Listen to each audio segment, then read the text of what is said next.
Story number 1.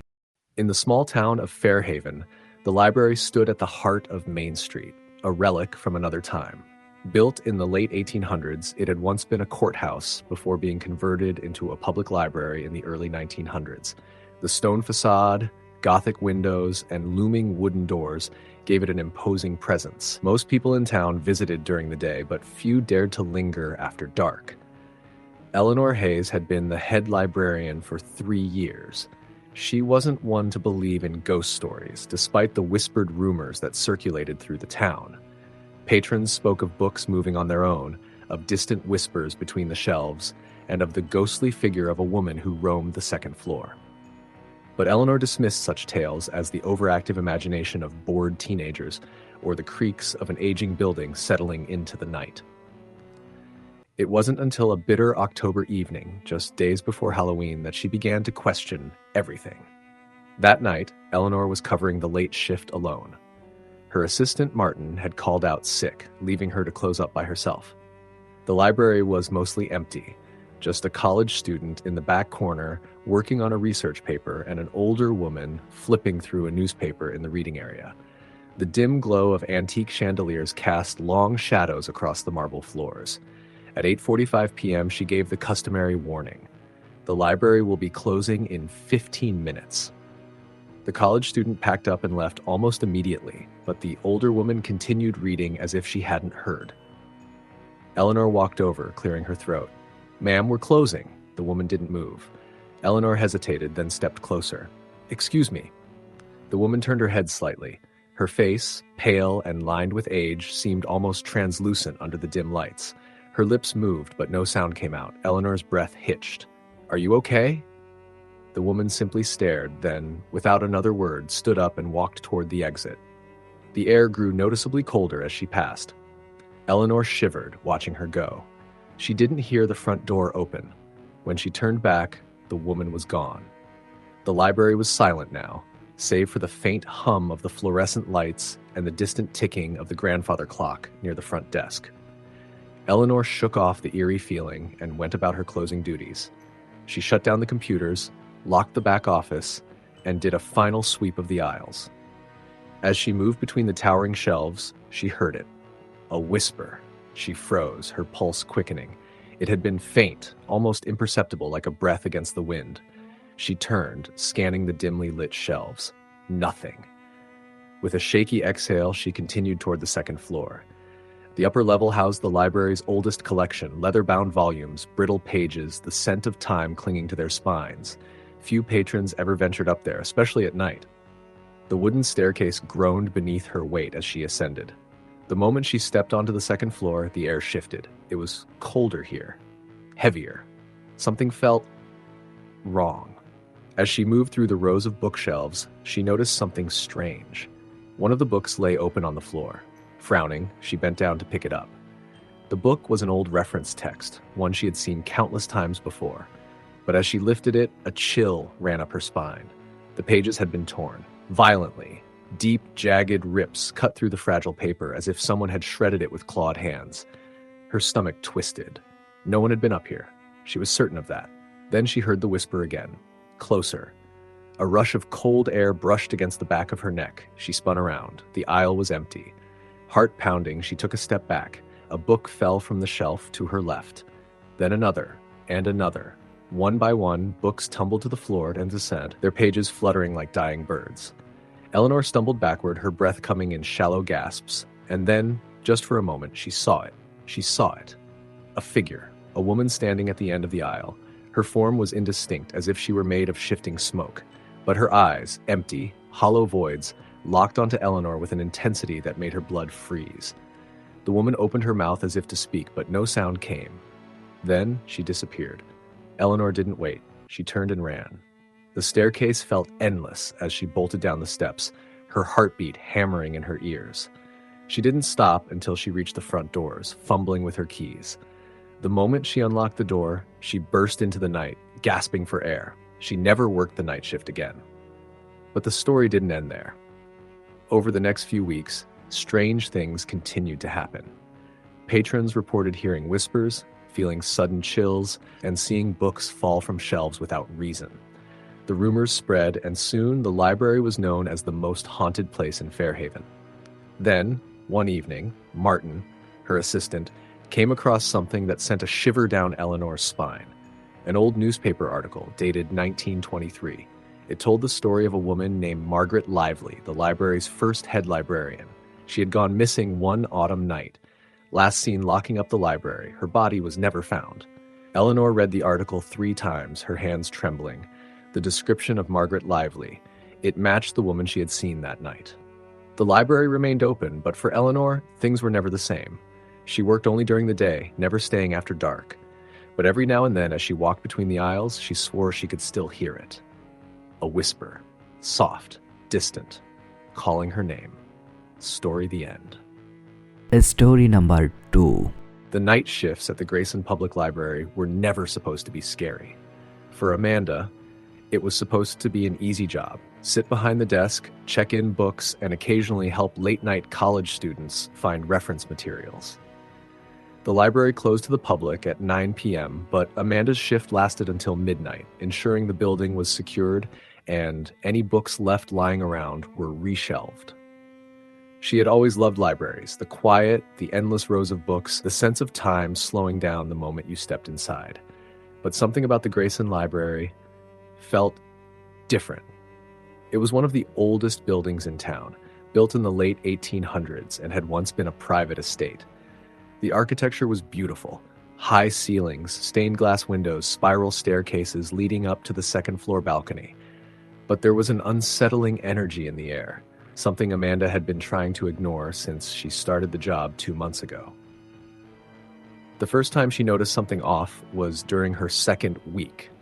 She had been shelving books in the history section when she heard a soft rustling sound. At first, she thought it was a mouse or maybe a draft shifting the pages of an open book. But when she turned the corner, she saw something that made her blood run cold. A book had fallen from the shelf. It wasn't just that it had fallen, it had landed several feet away as if it had been pushed. She told herself it was nothing. Maybe it had been leaning too far forward, maybe the vibrations from her footsteps had knocked it loose. But then it happened again, and again. Each time, a different book, always in the same section. The history aisle at the far end of the library, where the old archives were kept.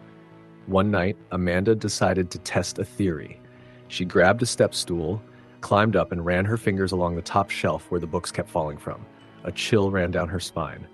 The books weren't unbalanced. They weren't even close to the edge.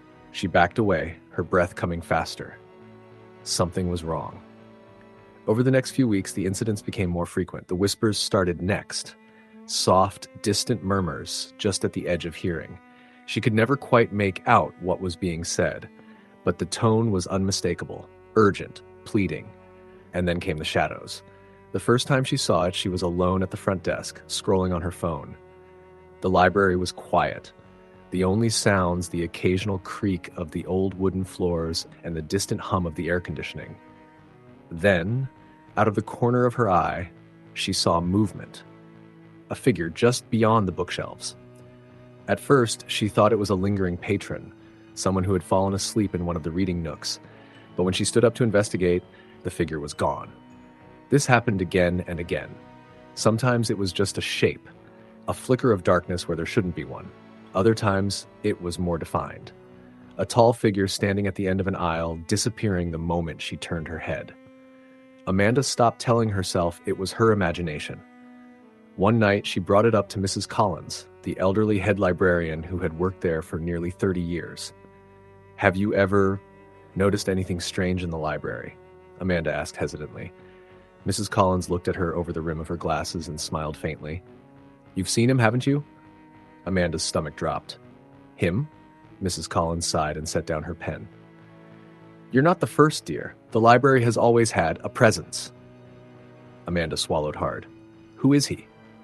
"We don't know," Mrs. Collins said simply. "Some say he was the original owner of the estate. Others think he was a former librarian, like someone who never left. But we've all felt him, seen him." Amanda stared. "And no one's done anything?" Mrs. Collins chuckled softly. "It's a library, dear. It's full of stories. Some of them just happen to linger." Amanda left that night feeling colder than she had in weeks. She started paying closer attention. The air would feel heavier in certain spots, colder. The whispers grew clearer, and sometimes, just sometimes, she swore she heard her name. One night while closing up, she heard a book fall in the history section. Heart pounding, she grabbed her flashlight and made her way to the back of the library. A book lay open on the floor. But this time, it wasn't random. The book was open to an old newspaper clipping, yellowed with age. The headline made Amanda's blood run cold. Local librarian found dead in basement of Grayson Public Library, 1902. Her hands trembled as she read. The article described a man named Thomas Whitaker, a former librarian who had worked at Grayson Library in the early 1900s. He had gone missing one evening after closing, only to be found days later in the basement, his body cold and lifeless, his face twisted in terror. There had been no signs of foul play, no explanation for how he had died. The only clue was the expression frozen on his face, wide-eyed horror, as if he had seen something impossible. Amanda's stomach twisted. She turned to put the book back, but then she saw it, a figure, standing just beyond the bookshelves. This time it didn't disappear. Tall, thin, wearing an old-fashioned suit, its fabric dark with age. His face was obscured by shadow, but Amanda could feel his gaze. The air turned ice cold. The whisper came again, clearer than ever. "Help me." Amanda couldn't move. She couldn't breathe. Then, just as suddenly as he had appeared, he was gone. The room was silent. Amanda didn't sleep that night. She spent hours researching, digging through old archives and online records. She found something disturbing. The reports of Thomas Whitaker's death weren't the only ones. Over the decades, several librarians had died under mysterious circumstances. Some had suffered fatal falls, others had vanished, their bodies never found. The pattern was undeniable. Something was still there, watching, waiting. That was the last night Amanda worked at the library. She quit the next day, handing in her resignation without explanation. Mrs. Collins didn't ask. She only nodded, as if she had expected it. Amanda never went back. But sometimes, late at night, she still dreams of the library. And in those dreams, she hears the whisper. "Help me."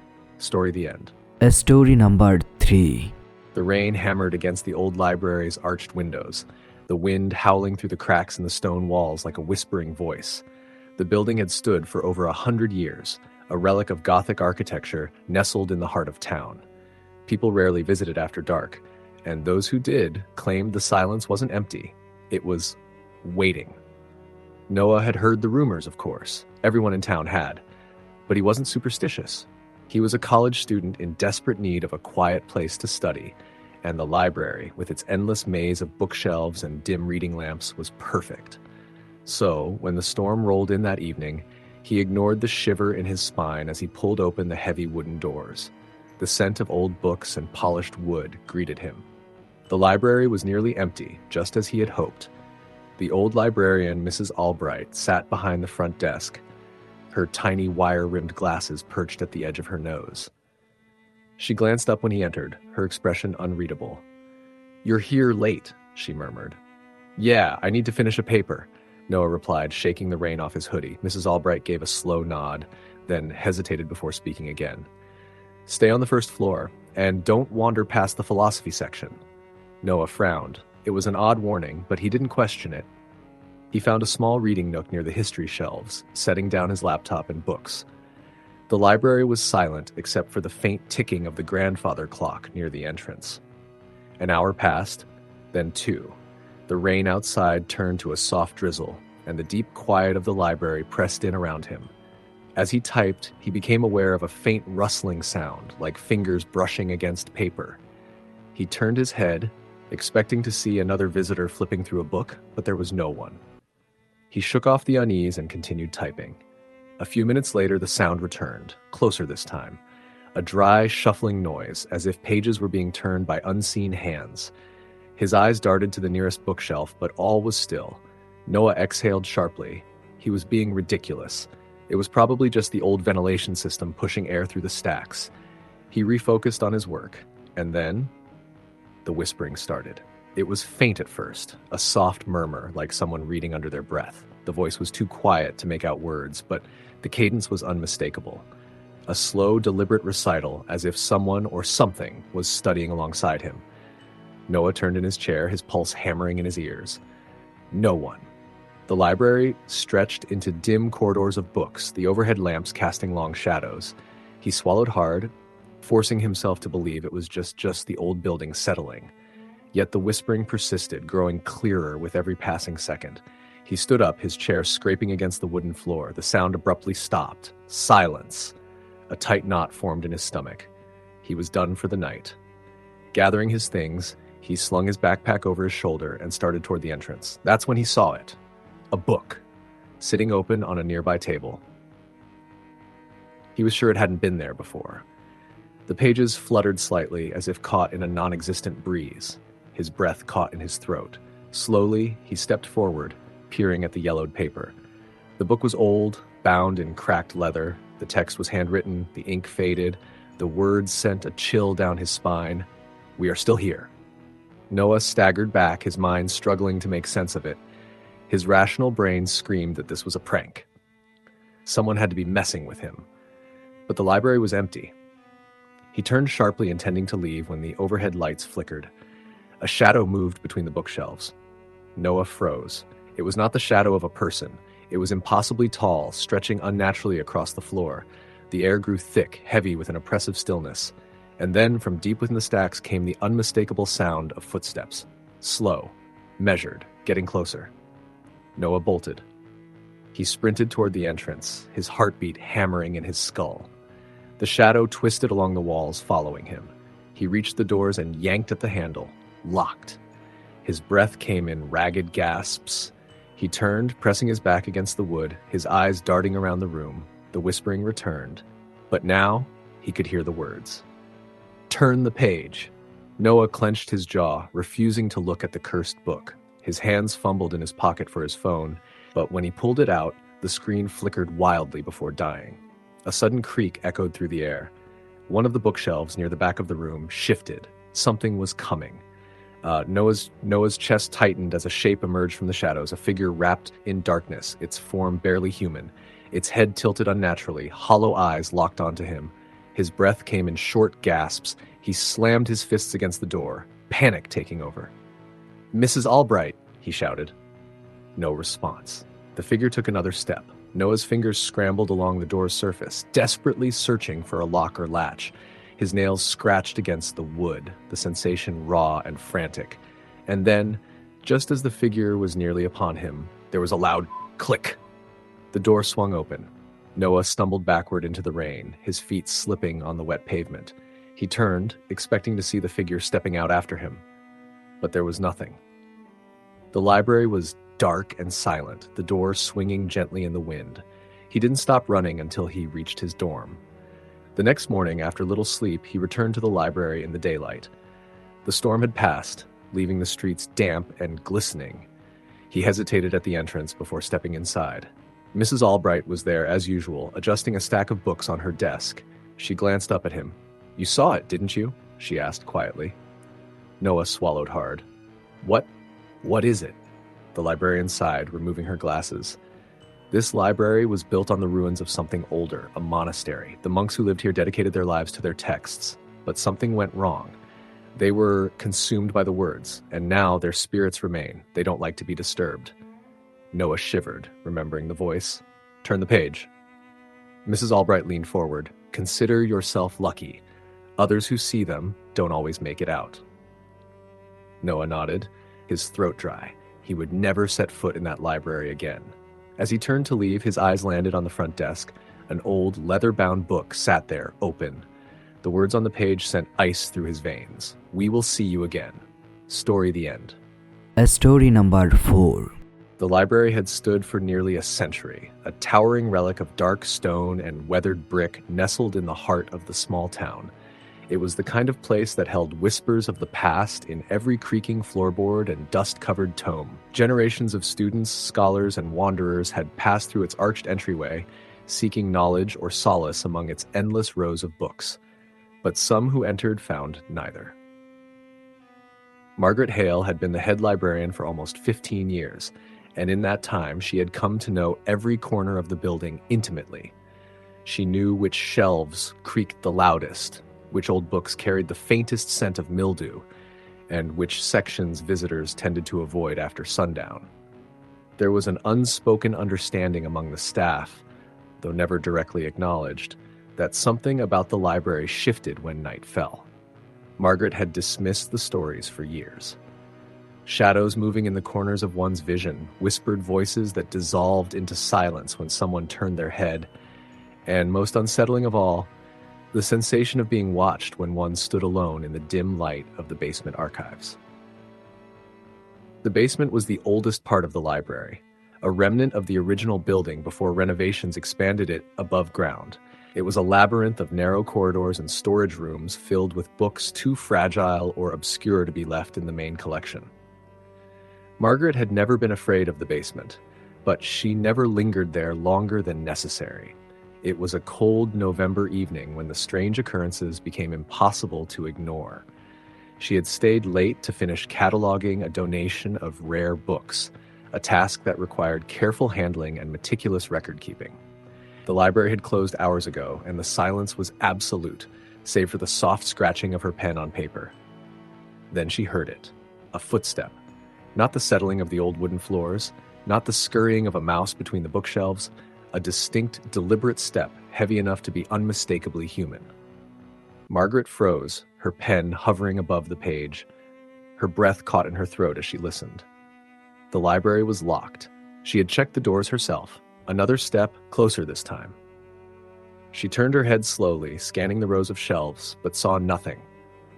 The dim glow of her desk lamp cast long shadows, distorting the shapes of the furniture. The sensation of being watched was overwhelming now, a thick, oppressive weight pressing down on her chest. Her fingers trembled as she set down her pen. She told herself it was her imagination, the exhaustion of a long day playing tricks on her mind. She forced herself to breathe, to relax the tightness in her muscles. Then from the darkness, a whisper, soft, hoarse, a breath against the silence. "Margaret?" Her heart nearly stopped. She lurched from her chair, knocking over the inkwell. Dark liquid spread across the desk like a pooling shadow, but she barely noticed.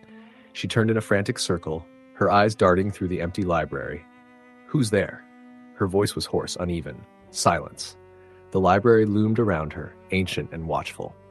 Margaret grabbed her keys and strode toward the front doors, her pulse hammering in her ears. Every step she took echoed unnaturally loud in the cavernous space. She reached the doors and yanked at the handle. Locked. Of course, they were locked. She had locked them herself. Then, from behind her, a soft creak. A book slid off the nearest shelf and landed with a quiet thud on the wooden floor. Margaret turned slowly. The book lay open, its yellowed pages trembling slightly as if disturbed by a breath of air. She stepped closer, her gaze falling to the words printed on the exposed page. A name. Her name. Margaret's blood ran cold. The book was an old registry, a record of patrons from decades past. She traced her shaking fingers over the aged paper, her own name written in ink far too old to belong to her own hand. And below it, another name. Edith Calloway. Margaret's breath hitched. Edith Calloway had been the library's head librarian nearly 70 years ago. She had vanished without a trace in 1952, leaving only her coat draped over the back of her chair and her reading glasses on the desk. Her body was never found. The story had become legend, passed down among the staff. Some believed she had simply left town, while others whispered that she had never truly left at all. Margaret's fingers tightened around the edge of the book. The air in the library had grown colder, and an unnatural stillness settled around her. She glanced up, her eyes scanning the darkened aisles of bookshelves, and then she saw her. A figure standing at the far end of the aisle. Not moving, not breathing, watching. Margaret's body locked in place. The figure was draped in something dark and tattered, its face obscured in shadow, but Margaret could feel the weight of its gaze. She stumbled back, the book slipping from her hands. It hit the floor with a deafening crack that shattered the silence. And then the lights flickered, a slow, deliberate pulse, plunging the room into intervals of darkness. With each flicker, the figure moved, closer. Margaret's breath came in short, panicked bursts. She turned and ran. Down the aisle, past the reference desk, her shoes pounding against the floor. She didn't stop, didn't look back. The whispers rose behind her, urgent and rasping. "Margaret?" She reached the stairwell leading to the basement. It was the only other way out, the old service door at the bottom. She hesitated for only a second before pushing through the heavy door and stumbling down the steps. The basement was colder than the library above, the air thick with dust and dampness. The overhead lights buzzed, casting a sickly glow. Margaret's footsteps echoed as she moved quickly, her breath ragged. Then, silence. The whispers had stopped. Margaret turned, her body rigid with terror. The basement was empty, or so it seemed. The oppressive weight of unseen eyes pressed against her, suffocating. She took a cautious step backward, her foot barely making a sound against the concrete floor. And then she heard it. Breathing. Shallow, raspy, right behind her ear. A cold hand brushed her shoulder. Margaret screamed. The world tilted, her vision swimming as she stumbled forward. The library spun around her, the walls stretching at the rows of shelves distorting. She felt the cold grip tighten around her wrist, pulling, dragging. Darkness swallowed her.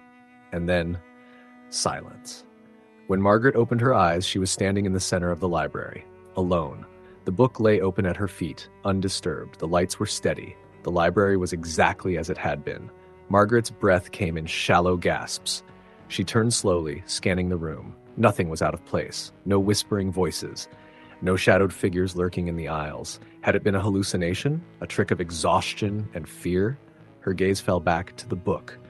Edith Calloway's name was still there, inked beneath her own. And beside it, something new. A date. Today's date. Margaret's heart stopped. A cold gust of air whispered through the library, ruffling the pages of the book. She wasn't alone. She never had been, and she never would be again. Story the end.